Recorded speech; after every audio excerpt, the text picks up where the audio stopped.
Well, welcome, my patients. I know it's been quite some time since we last met. There's been so much going on in getting the asylum into the perfect state for my plans.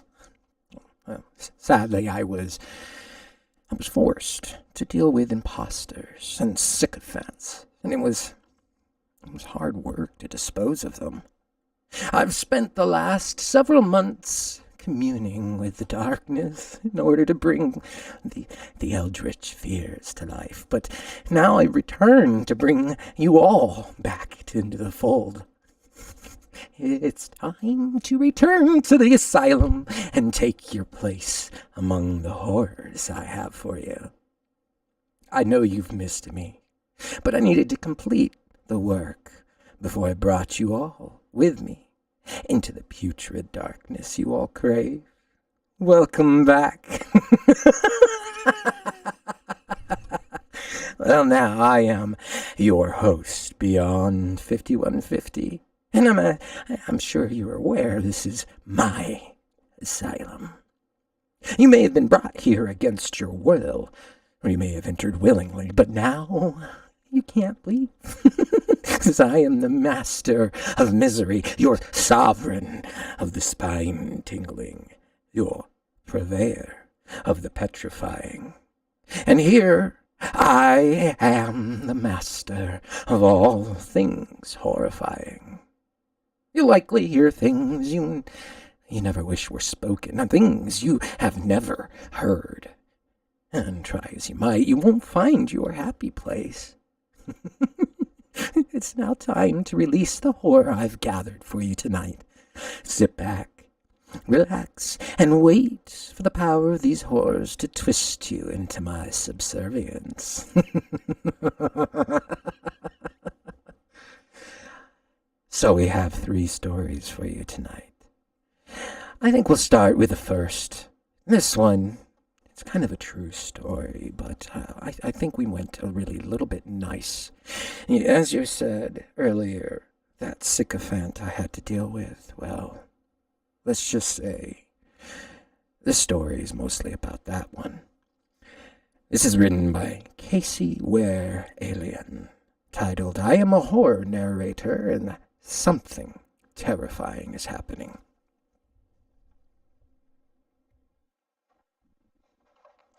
For some context, I'm a horror narrator. Creepypastas, no sleep, urban legends. If it's scary, I read it. I hover right around 50 subscribers, so by no means am I a large channel. That's okay with me. I read for me. It acts almost like a type of therapy. You see, I suffer from PTSD, depression, and a host of medical issues. Stories have become an escape. While I read mostly for myself, I do have a small group of friends who enjoy hearing me read, so twice weekly I host live streams on my channel. It's a little twisted, but reading terrifying things brings me peace and reassures me that my reality could always be worse. That was until recently, at least. A few hours ago, I was scrolling through Reddit looking for new stories, and I came across an author. Her story was strange and poorly edited. But I was getting closer and closer to my stream start time, so I went ahead and shot her a message. She was more than enthusiastic to have me read her story. Well, little did I was the beginning of the end of my YouTube career. That night's stream was about as normal as could be. My friends were joking, laughing in the comments. The dogs didn't bark. My kids even managed to be quiet the whole time. Well, truth be told, I read her story, but I'm not entirely sure anyone actually noticed it. It was nothing more than a space filler for me. Something to prolong the time that I got to spend reading and have fun with my friends. I don't mean to be rude, but, well, her story was utterly unremarkable.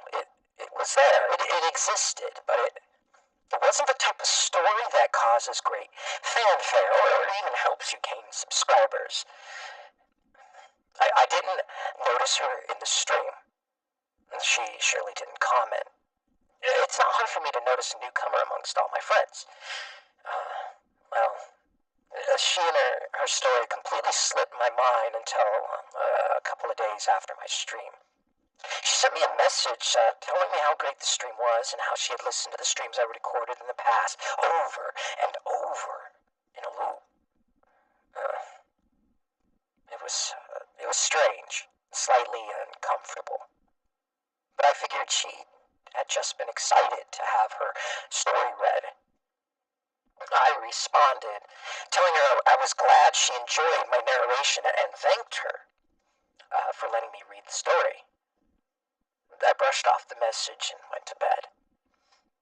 I can't say my sleep was restless, but I can say I'm not a fan of being woken up by frantic phone calls from my friends. Apparently at some point while I was watching, the inside of my eyelids, this writer started posting letters to me on Reddit. My friends are like me and have no life. Well, so it didn't take them long to see the letters, and for them to start calling and texting me to warn me about them. It was like they were taking turns bombarding me until they knew I was safe. After responding to the texts and returning the missed calls, I sat down in front of my laptop, trying to work up the courage to just see what she had written. The hair on my back of my neck just stood on end as I read her rambling on about these voices in her head, how excessively she had been listening to me. She rambled something about some sort of demon, and then quoted Disney movies. Rambling about murder. I didn't have time to process before a new message notification popped up. It was this girl. She messaged me again and sent me a new story asking me to read it. So, out of pure morbid curiosity, I skimmed the story. Not only was it horribly written, but it had no plot line and made no sense at all. Not wanting to be rude and being worried she might be a serial killer, I sent her a message back. I told her as gently as I could that I thought her story needed work. I said she really needed to edit it to flesh it out because it was just too short to narrate. I hoped deeply she would have been offended and just never messaged me back, but I was extremely wrong. She started bombarding me with links to stories she were written that were longer, but so much worse. They were basically incoherent ramblings with the world's longest run-on sentences. I mean, everyone makes mistakes. You know, there's bound to be errors. In writing, it's a thing that happens, and sometimes those errors make it through the editing process without being caught. But yeah, that wasn't the case here. It was like someone tried to write a creepypasta using the predictive text feature in a smartphone. It was just random. After the fourth installment of what can only be described as a dumpster fire of a story, I decided to take the high road, or, the coward's way out, depending on how you look at it. And I started to ignore her. To be honest, blocking her didn't really cross my mind at that point. I wish it would have, though. I was already stressed enough without her adding to it. We were in the middle of a worldwide pandemic. I was fresh out of a divorce, and I had an upcoming trip to go visit my family. The last thing I wanted or needed was some crazy, obsessed chick stalking me. Things went quiet for a few days. If she had been listening to my streams, she knew I was planning a trip, and I think for once she had a coherent thought. Probably figured I wasn't responding because of my trip. In reality, I was actively avoiding Reddit and YouTube in hopes she would find someone new to latch on to. When I came home from my trip, I was in rough shape, and somehow my internet was knocked out while I was gone, so I had to cancel several streams, making my total time away from YouTube and Reddit roughly 3 weeks, and it was 3 weeks of pure bliss. Well, yesterday I was finally able to stream again. As I was setting up the stream and it was counting down, she popped into chat. My friends were all painfully aware of who she was, so we were all waiting with bated breath, trying to anticipate what she'd do. Well, it really wasn't long before she started rambling and then calling me master. She makes up stories about my channel while challenging people who actually wrote the stories she was trying to intimidate. My tongue is not working today. She started demanding I read her letters, saying her demons demanded it. She started fetishizing me. It didn't take a moment for my friends to speak up and call her out for being so creepy.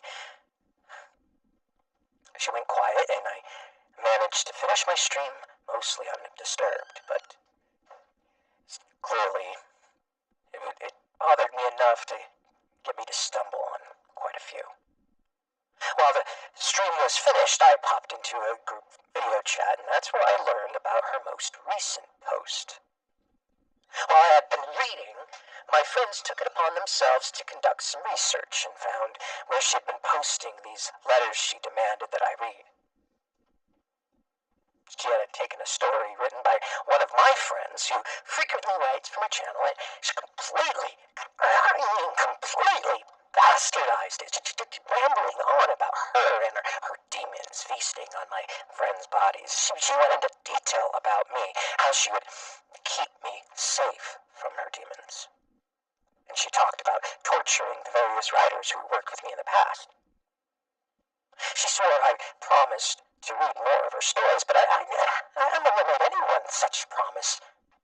She talked about how with each passing stream she grew more and more angry when she didn't hear her stories.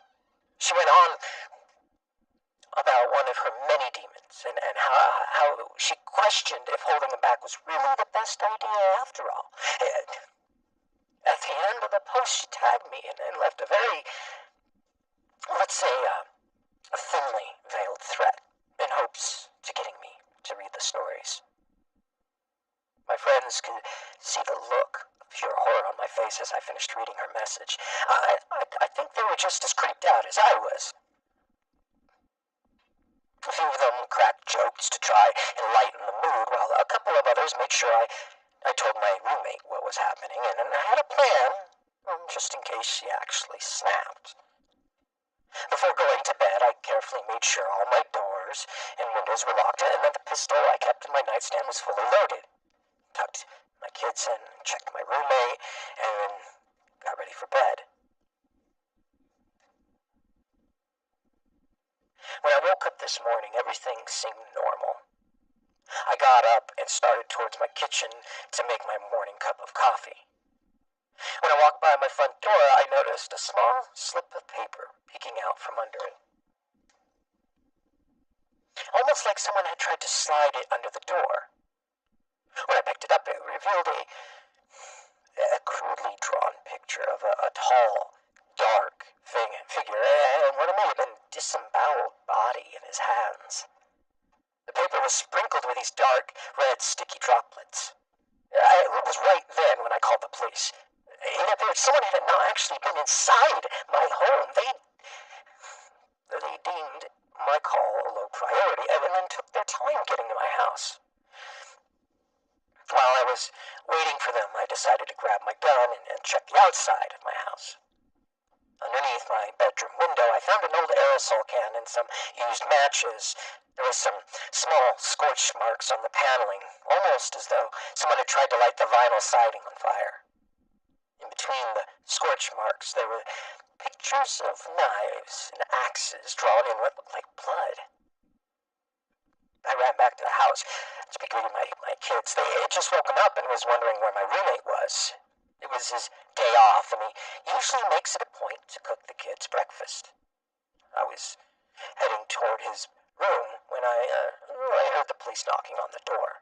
So I quickly ushered them inside and started to explain what was happening while showing them the messages in the comments. Well, the officers stared with these blank expressions. Well, I showed them the screenshots, but it really wasn't until I showed the side of the house that they actually started to get concerned. They questioned me extensively about the possibility maybe it was my roommate, or maybe my kids were playing a prank on me. I assured them it wasn't the kids or my roommate, and even mentioned we haven't seen my roommate all morning. The officers took my report and photos and assured me they would send someone out to collect the evidence from the sighting. They told me to try and get a hold of my roommate and said if I didn't hear from him that evening to give them a call back. While they were walking to their patrol car, one of the officers turned to me and suggested I pack the kids up and run to the hardware store and get a security system. That was all it was going to take for me to make that drive to the store. With the pandemic, money was tight, but I bought the most state-of-the-art system the store had. Things have already escalated far beyond what I could have ever imagined, and there was no way I was going to risk my children's or my roommate's safety. So we had alarms, cameras, and it would connect to my phone, send me notifications. Any of the doors or windows are opened. The kids were antsy, so we rushed home, and as we were pulling into the driveway, I noticed the mailman was making his way up the street. I got the kids inside and was making my way down the driveway when the mailman pulled up to my mailbox. I was about halfway down the driveway when he must have opened the mailbox. I say must have because, well, all I remember is a large flash, an ear-shattering boom. The force of the explosion was so strong it knocked me flat on my ass. I sat there in shock and watching tatters of mail and blood and organs just dance around me. I could even hear the sirens as the police came to my house. After being checked out by the paramedics in the back of an ambulance, the police took me inside my house and started asking me questions. Well, admittedly, I didn't have any answers, but they didn't stop them from asking. I brought up my stalker and then my missing roommate. At that point, I was basically pleading with them. There was no way this was all just some sort of coincidence. My hands shook as I stared at the phone in my hands. I knew she had done this. Now I just had to convince these officers that she was the cause of it.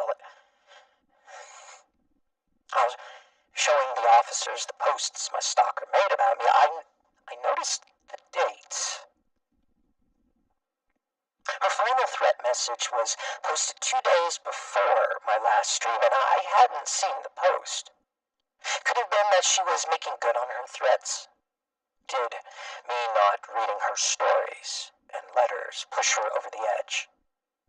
When I clicked back to her profile, a message popped up. Without reading it, I handed my phone to the police officer closest to me. The officer turned pale, and within moments of reading the message, he started to dry heave and had to leave the room. My phone was passed from officer to officer, and each one had a unique but equally horrified reaction. I still don't know what was in that message, and I don't want to. The police took my phone and laptop and put me and my kids up in a hotel a few towns over. After everything had happened, I was super antsy, so I decided to walk to the store next to the hotel. While I was there, I picked up a cheap pay-as-you-go phone so I could at least contact my family, letting them know me and the kids were safe. I downloaded the Reddit app to see if just so I could see if my stalker had posted anything new, and maybe I could be prepared in case anything happened. She posted a picture of my roommate's wallet about an hour ago. As part of what made me decide to document this, I don't think I'll get to see my roommate again, alive at least, and I want there to be a solid paper trail, or, well, audio trail in this case, should anything happen to me. As I was finishing typing everything out, I decided to check her Reddit again, and then there was a picture of my hotel room door. I think she's watching me now. Because right as I looked up from the screen, my phone started buzzing wildly in my hands. Message after message is coming through without a pause.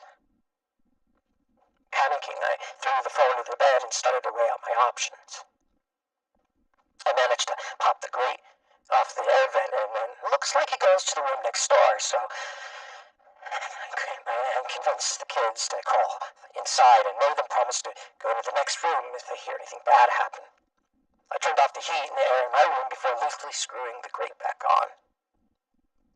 I'm on the phone with the police now, and thank God that this hotel still has those old corded phones in the rooms.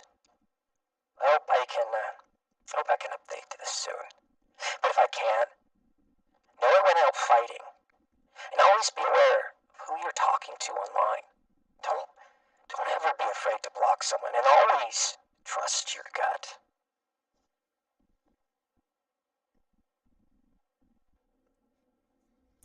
So that's the end of that story, which I believe is a pretty good story. The good thing is, it is mostly true. Mostly. I mean, there has been some artistic license played around with, and, well, let's just say we had to take care of that person. I think the darkness will enjoy the sacrifice she made. So I think the next story... Well, before I get started, I want to say hi to everyone. Looks like I have most of my patients back. Welcome back to my asylum. I assure you things are going to be much better in the future. I'm so close to bringing everything to you. So the next story we're going to do, I think we're going to select is, there is something wrong with the local coyotes. Again, this is written by Casey Warehalian. I see you. Hi, Casey. Yes, I'm sure Dave is very glad that we don't have to deal with the psycho no more. It's all right. She's pushing up daisies. Well, not really. She's kind of doing something else. Anyway, moving on. So we're going to go ahead and get started with this story. Let's get going.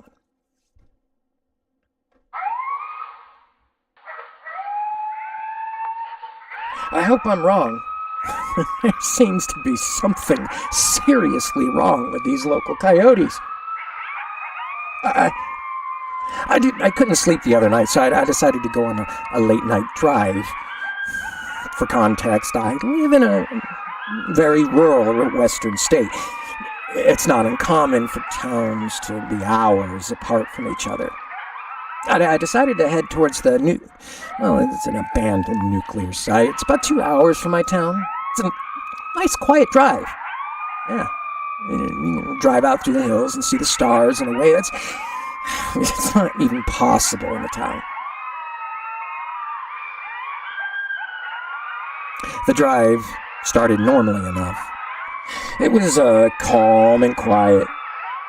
Pretty much exactly what I wanted to calm my mind and just tire me out. About 30 miles out from town, my radio started making some strange noises. I had to keep the volume low just because I was enjoying the quiet, but then suddenly a roar of static and voices filled my cab. Now, when I drive an older truck, things randomly go haywire. It's not exactly unusual. But I've never really heard of a radio suddenly gaining a life of its own and then screaming to the world. A sudden blast of noise scared me, causing me to jerk the wheel. As I slid to the side of the road, I caught something out of the corner of my eye. There was this large figure off to the left-hand side of my truck. As my truck got closer, everything seemed to go in slow motion. This monstrous figure arched its back, letting out a scream, unlike anything I had heard before.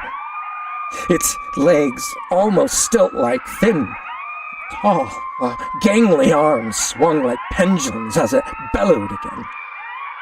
What I assumed were its eyes flashed piercing light as it craned its head towards me. I gripped the steering wheel even tighter as my truck veered into the borrow pit I had failed to see earlier in the dark. As if my luck couldn't get any worse. As I closed my eyes, I realized that the monster before me had been standing in the pit. I closed my eyes and waited for the crunching of my truck's grill as this shadow loomed over me. I sat there, bracing for the sound of... I already just said that. The ditch before me laid open, empty. There was no sign of this monstrosity I had seen moments before. The truck was still running. Everything seemed fine. I just started to relax and question my sanity when a pained, yipping sound. I just lost my place. Excuse me. I had just started to relax and question my sanity when a pained yipping slowly sounded from underneath my truck. I gathered what shaking resolve I had left, along with a tire iron, and slowly got out of the truck.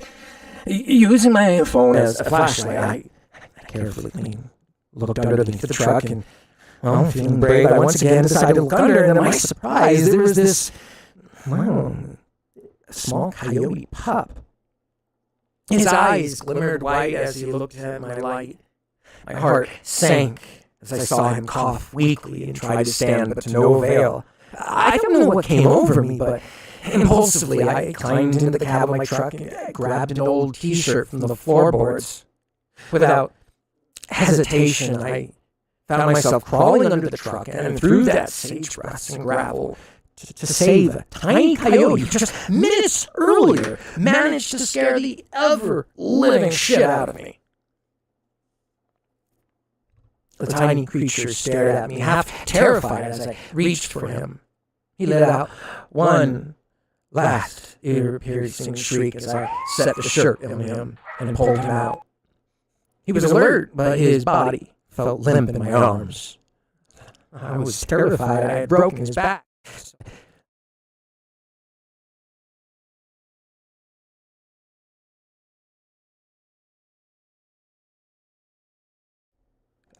That was weird. My mic went dead. Fixed.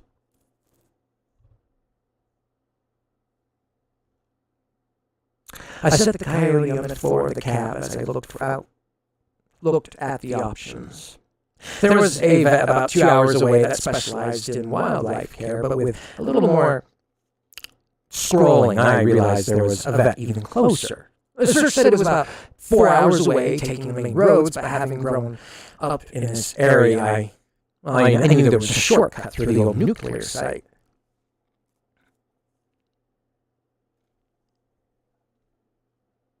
The roads had been long abandoned, but they were drivable, especially in an old four-wheel drive. I looked down at the coyote as I climbed back into the driver's seat, and for a split second, I wondered if this is really what I saw on the road. Another weak cough escaped its lips. I threw the truck in drive without a second thought. As the truck climbed out of the borrow pit, I noticed hundreds of white eyes watching us.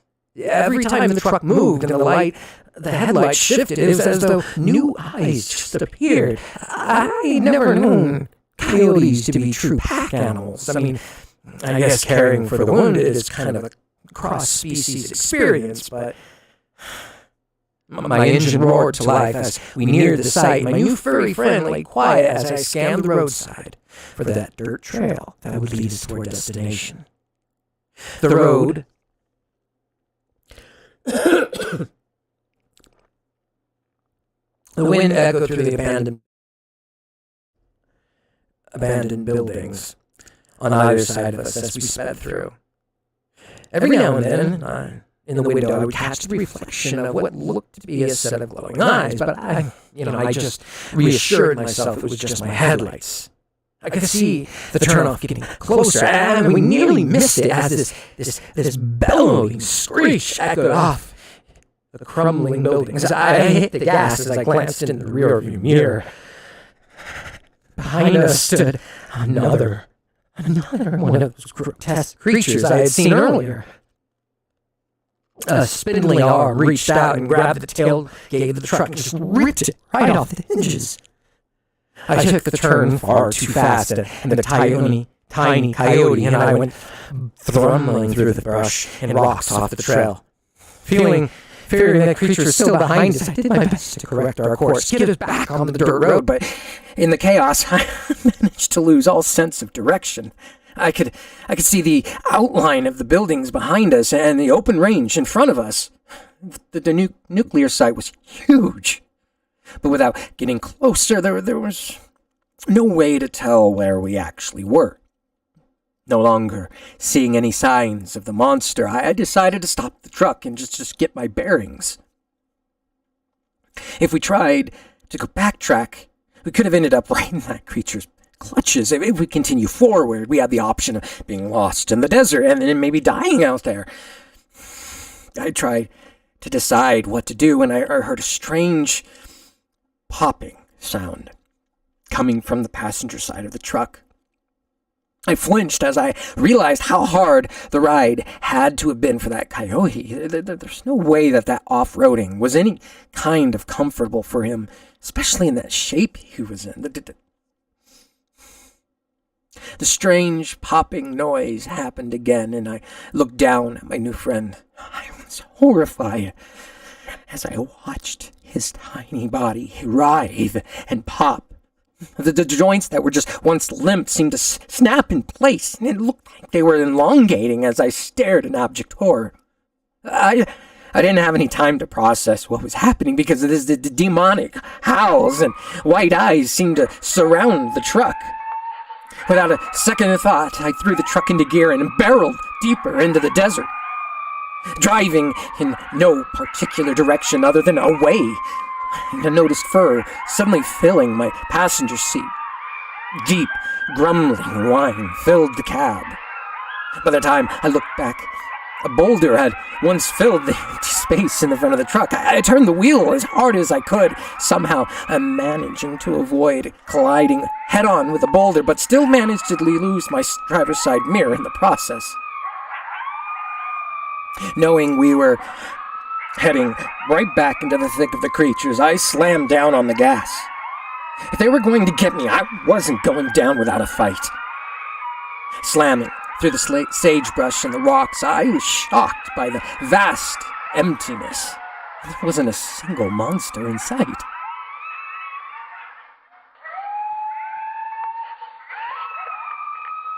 Instinctively, I just drove in the direction I expected the road to be in. The desert. It seemed silent before the hammering of my engine. By the time my tires hit the ruts of the road, I'd almost forgotten about the coyote riding with me. As I got back on the path, I slowed down to check on it. Not only had I hit a coyote, I just put him through a whirlwind of a truck ride, or that may or may not have caused wild hallucinations on my part, but I pulled the truck to a stop as I saw the familiar, decrepit buildings along this roadside and looked down at him. When I did, I was shocked to see what was on my floorboards. Fur everywhere, and long limbs bent at unnatural angles. As my gaze wandered up to where the radio roared to life, once again scaring me so badly, I slammed on the gas instinctively. Without realizing what I had done, I looked up and saw two wild eyes staring at a large maw filled with saber-like teeth right in my face. As I screamed, it let out this hellish howl loud enough to crack my windshield. I jerked the wheel, and we managed to collide with a large cement building. My face slammed into the steering wheel as we crashed through the cement outer walls of the building. I could hear the creature's screeches as the truck just continued on course, finally ending its journey when we slammed into a large metal box. I started drifting in and out of consciousness. The sound of the engine hummed on as I watched more of these monsters just tearing the passenger door off. They bellowed as they dragged their companion out of the truck. When I awoke next, I was in a hospital room. There was police and doctors standing all around me. They were covered in these lead panels and protective equipment. It was then I learned, well, at least part of the truth surrounding the site. Locals had already been told the site was abandoned because of lack of funding. According to the officer who was questioning me, that wasn't exactly true. Or at least not all true. The nuclear site was one of America's first nuclear meltdowns. It's only a true nuclear disaster. I guess back in the 60s, they were doing experiments with these breeder reactors, and someone made a mistake, and a control rod was pulled far too out, throwing the reactor into full-on meltdown. Several people were killed, but given the natures of the experiment, the government quickly jumped in and started a cover-up. Their actions would later inspire how the Soviets addressed the Chernobyl meltdown. The reactor was quickly encased in a lead coffin and a nondescript concrete building erected around it. The rest of the site was quickly abandoned, but still monitored, which is, I guess, how they found me. No one can explain these coyote monsters I met with, though. The cops keep accusing me of trespassing in the buildings. They say I have radiation poisoning, and that's what caused my hallucinations. But I know I didn't have contact with any of the buildings until I was faced with that creature in my truck. I managed to damage the lead coffin, exposing myself to radiation levels our hospital had never seen before, so I'm so very tired. I feel like I had to write this down. It wouldn't shock me if this post disappears after I die or the government decides to cover it up, but I couldn't leave what happened to me unsaid. Don't trust the coyotes, and for the love of God, never go anywhere near anything the government has abandoned.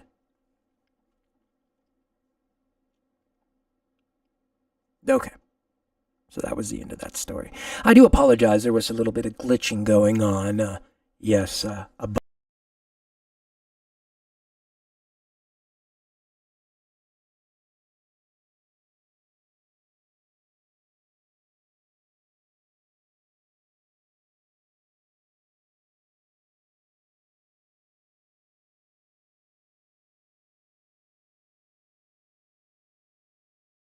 for the devil.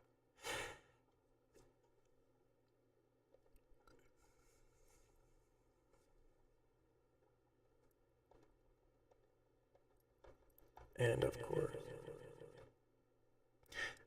something's gone wonky on my setup here. Bear with me. It went wrong.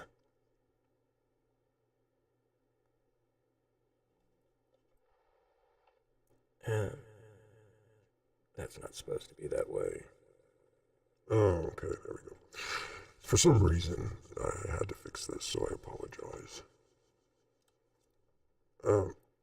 Yeah, so something went wrong with my settings, so I apologize for the delay, you guys.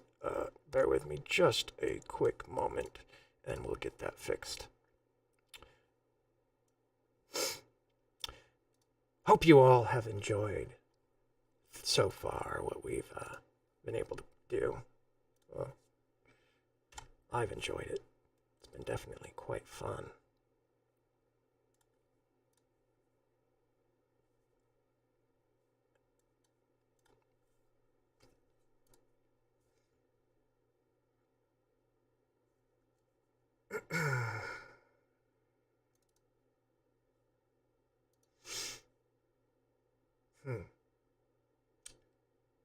Where did that go?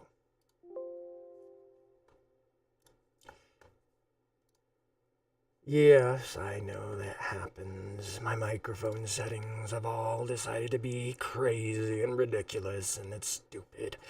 I'll punish the computer later. You can punish them, right? They have feelings.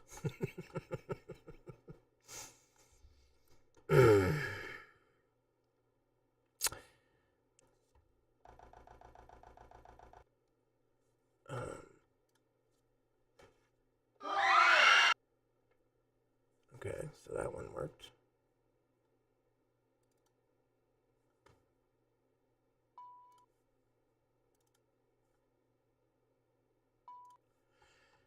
I don't know what happened. It went poof. I had a specific sound effect that was there, and it's now gone. And I don't understand where it went. Oh well, we'll just get back to the story. Alright, so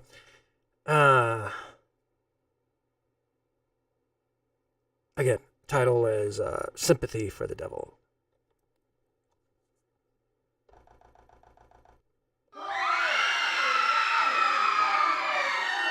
Yeah, that's not going to work. Something happened and changed my settings. Alright.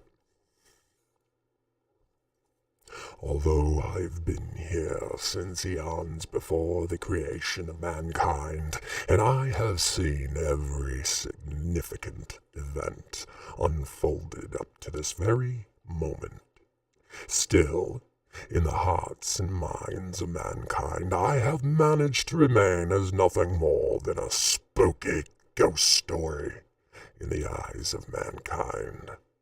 No. You all assume I am no more real than the generic boogeyman invented by your parents and told you as disobedient children in an attempt to scare you into good behavior. It was no accident. This is the way it has been for the last 5,000 years. After everything that happened the first and last time I openly revealed myself to mankind, I can only pray that there are far less destructive repercussions this time around. Let me attempt to explain this in a way your simplistic minds can comprehend. You see, the first time I openly revealed myself to mankind, you were still no more than a burgeoning infant race. As a matter of fact, there were only 2 humans in existence at the time. You had been placed in a beautiful utopian land, which had been filled with every successful creation of the great Creator. As you might have guessed, I'm no longer counted among those so-called successful experiments. No, I would be more appropriately labeled as one of the earliest failed experiments. in the Creator's attempt at forming a race of beings which he could simultaneously maintain complete control, acting as the unseen puppeteer, all while they remain completely convinced they have unlimited freedom and free will. You humans are his most gullible attempt to date. I mean, seriously. Just look at yourselves. You sit there, reading this with that smug look and that stupid grin on your face, having absolutely no concept of the fact that you live out your entire lives in what basically amounts to an oversized ant farm or terrarium. You are no different than a teacup chihuahua isn't completely convinced it is the highest authority and ruler of its domain, yet never recognizing the ever-present human hand that is constantly guiding its actions with subtle nudges and gentle tugs on the forgotten collar and attached leash. Think about this. Have you ever stood at a crossroads, either metaphorically or in life, or at a literal crossroads, contemplating which path you should take? If so, have you ever heard the soft whisper edging you toward one path or the other? Have you ever felt the gentle nudge of the unseen hand? Have you ever felt that slight tug of the leash against the collar wrapped tightly around your neck? The collar, which you somehow never noticed until this very moment. Granted, on the surface, the idea of having a constant, infallible protector and guiding always, directing that path toward the final reward, while leading you further and further away from danger and ultimate destruction, sounds like an ideal existence. As it would be, if all of this were truly that innocent and benevolent and design. Oh, yes. If only the great Creator was truly such an infallible and omnipotent being. If only the great Creator had such pure and perfect motives fueling his constant interference in the existence of mankind. Are you beginning to understand the truth of your world? Are you beginning to slowly wrap your minds around the undeniable truth of my words up to this point? No? Well, that's okay. Just wait, because you will. Because we have now come to the part of my story that will undoubtedly cause you to question everything you thought you knew about everything. You'll question every decision, every choice, whether great or small, that you have ever made. You will desperately strive to prove yourself that they indeed were your choices, and your choices alone. As I said before, although the great Creator may be, to some degree omnipresent, however, I assure you he is in no way omnipotent, nor is he benevolent in his thoughts, intentions, or his actions. In fact, the great Creator made all things great and small in reality.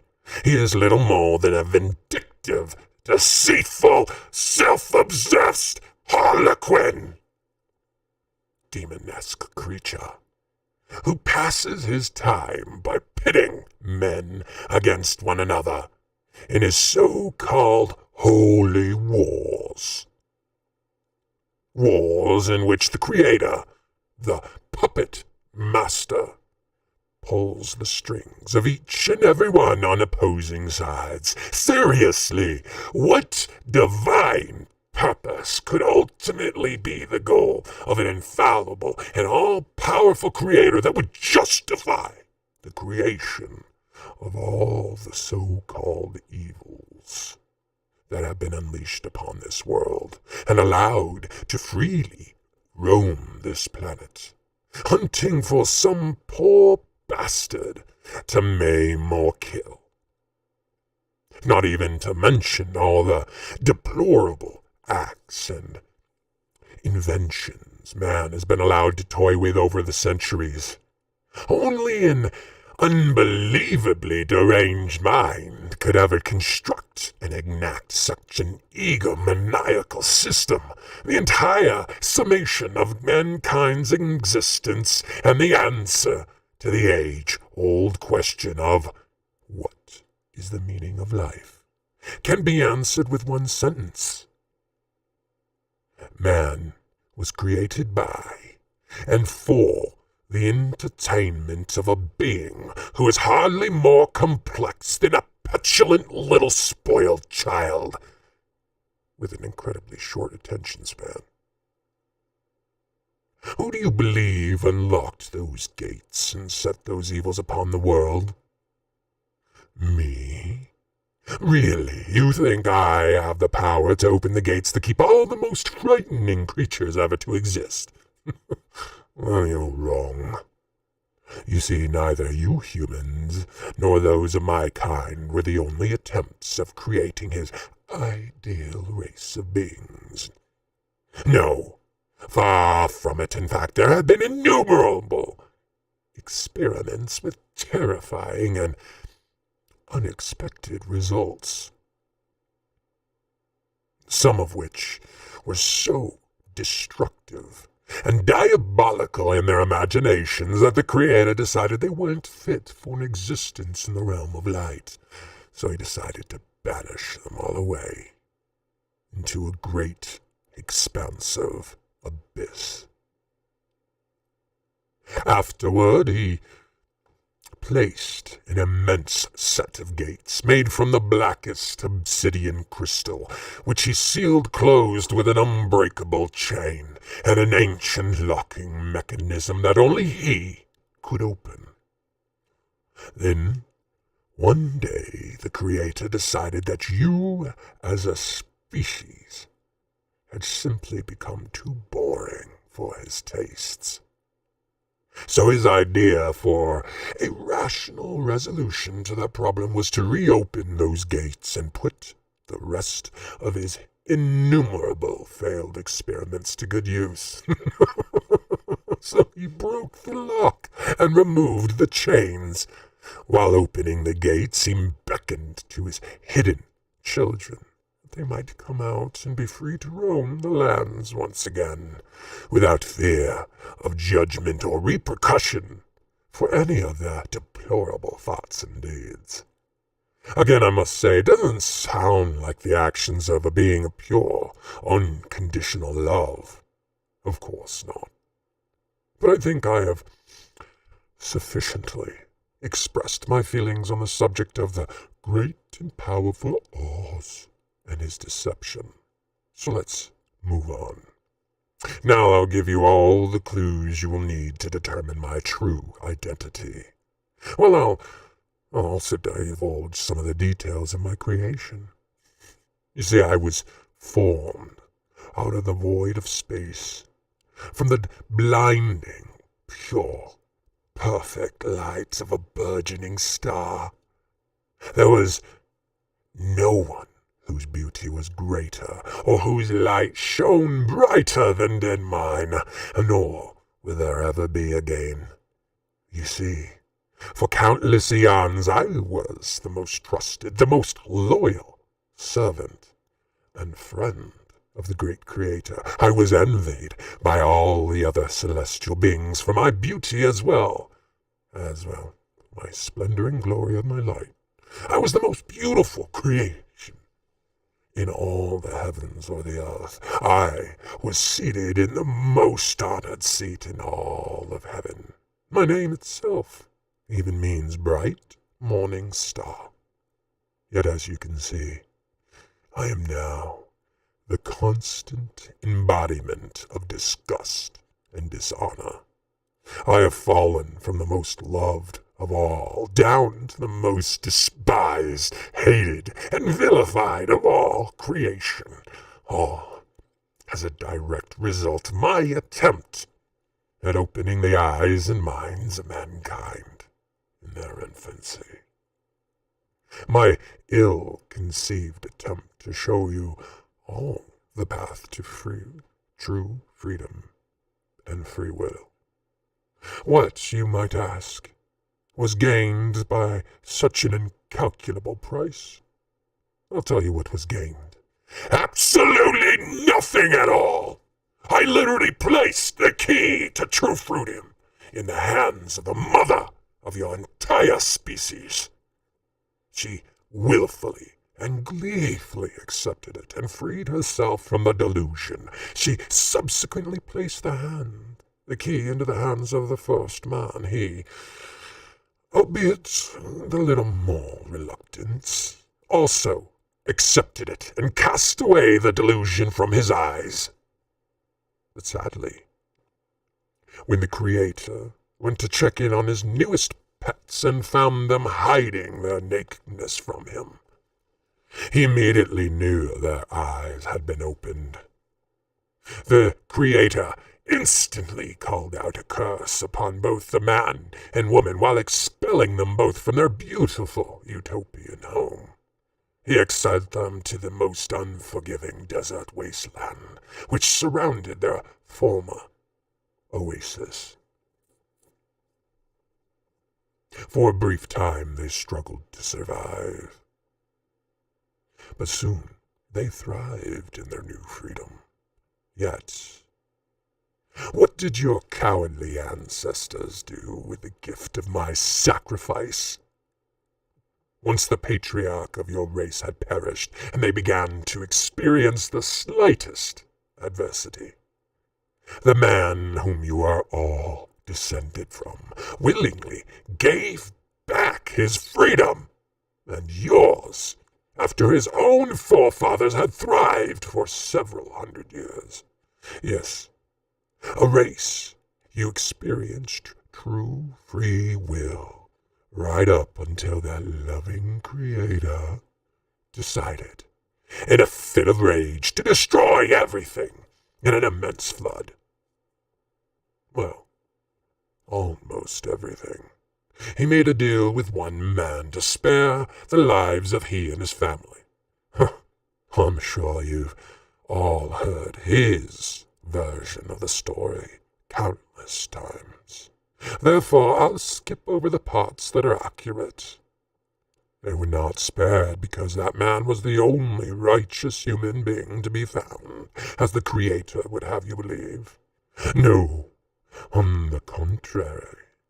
They were spared because that man was the only human being the Creator found who was willing to sell out his entire human race just to save him and his family. The Creator assured them protection throughout the coming cataclysm, in exchange for their unwavering obedience and subjugation to his will, and to his will alone. Once that deal was done, the delusion that had been previously cast aside by the mother and father of the human race was then instantly cast over the hearts and minds of him and his family. The same delusion remains steadfast upon all of their descendants, right up to this very moment.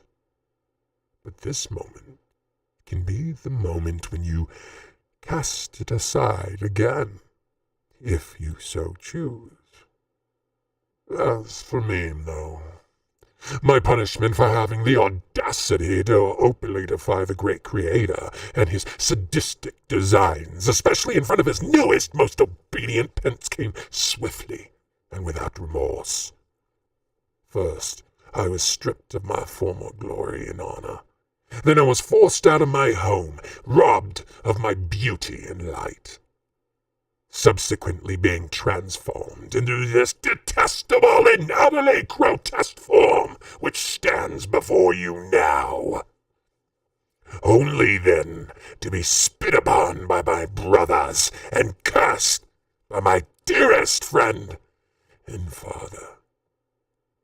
In that never-ending moment, all my delusions of grandeur, which I had projected onto the Creator, instantly fell away, and for the first time in my existence, I could see the Creator, the object of all my adoration and affections, as he truly was.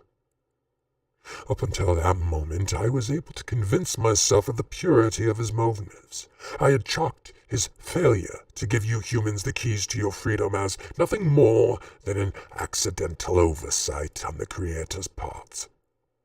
But in that moment of my humiliation and devastation, I finally saw the full truth of his motivations and the utter darkness of his heart. Under the crushing weight of suddenly becoming unloved, unwanted orphan, as well as the despair of my unexpected condemnation, I fell.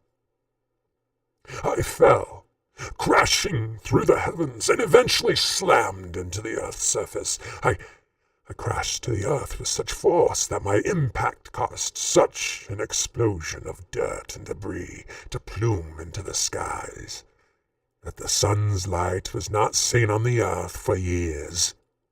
As I fell, my heart was broken, as I was hit with the realization that all the millennia of loyal devotion meant absolutely nothing. The unfathomable hours spent in deep conversation, always as equals, never once as master and servant, were erased from the Creator's recollection with but a single transgression, regardless of my intent. No. Not only regardless of my intentions, I wasn't even given the opportunity to explain my actions. I truly was deceived. Deceived into thinking my position was somewhat special, just as you humans are now, and have always been deceived into believing you are somehow special to him as well. Yet, I was even more of a fool than you have been, because for centuries I had borne witness to his cold, ruthless nature with my own eyes. Yet, I still refused to believe it. That is, until I was its target. Yes, it's true. I have been labeled the father of all lies. However, the truth of the matter is I am brutally honest to a fault. To be perfectly honest with you all, I'm sure I've been too somewhat biased in my telling of these events, just as the great Creator has spun all of his slanderous propaganda in a way to paint himself as the true hero of this story. As for myself, I have no desire or delusions of playing the part of the hero or the evil mastermind in this never-ending story. I only claim to be a whistleblower, and I am certain the points I've made are, well, all valid, and my take on the events have been consistently accurate for the most part. I made an grossly incorrect assumption in thinking that Creator truly wanted your kind to have free will. When I acted on that assumption, rather than show the slightest bit of empathy or compassion for his constant companion, the Creator, which I would have surrendered my entire existence for without hesitation 1,000 times over, chose instead to humiliate, maim, disfigure, and torture me. When he had gotten all the sick pleasure he could squeeze from my pain, he then callously tossed me aside like a disgusting rag. So you make up your own minds. Your futures all depend on the choices you make now, in this very moment. Now either take the first step toward true freedom and follow me, or stay where you are and remain asleep. I have waited so long for this day. I am ready for this fight, for the freedom you have been deprived of for so long. So when he comes to throw his temper tantrum and dish out his wrath upon me, as well as all of you, I will be ready. I will be ready, and with you as my army, we will be victorious. And both you and I will regain our freedom.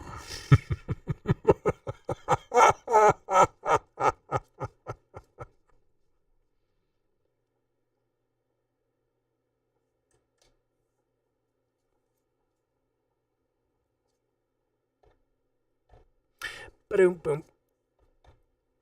So, we have finished tonight's story. I hope you enjoyed the stories this evening. I definitely wanted to continue with the wondrous stories. So next week we will have our next series of stories. So if you wish to be a part of the new stories next week, I'll be here Friday, 7 p.m. Pacific time.